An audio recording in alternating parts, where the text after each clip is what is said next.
In 1848, the first Women's Rights Convention was held in Seneca Falls, New York. After 2 days of discussion and debate, 68 women and 32 men signed a Declaration of Sentiments, which outlines grievances and sets the agenda for the women's rights movement. A set of 12 resolutions is adopted calling for equal treatment of women and men under the law and voting rights for women. In 1850, the first National Women's Rights Convention took place in Worcester, Massachusetts, attracting more than 1,000 participants. National conventions are held yearly, besides 1850 through 1860.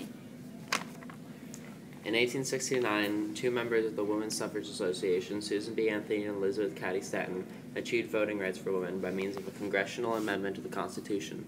Lucy Stone, Henry Blackwell, and others formed the American Women's Suffrage Association. They focused on gaining voting rights for women. And the territory of Wyoming passed the first women's suffrage law. The following year, women began serving on juries in this territory. Colorado is the first state to adopt an amendment granting women the right to vote. Utah and Idaho follow suit in 1896. Washington State in 1910, California in 1911, Oregon, Kansas, and Arizona in 1912, Alaska and Illinois in 1913, Montana and Nevada in 1914, New York in 1917, Michigan, South Dakota, and Oklahoma in 1918.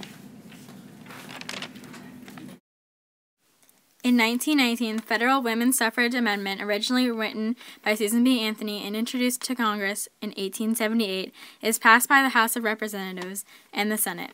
It is then sent to the states for ratification.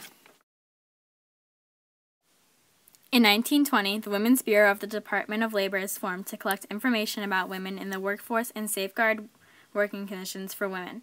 On August 26, the 19th Amendment is to the Constitution, granting women the right to the vote. It is signed into law by the Secretary of State, Bainbridge Colby.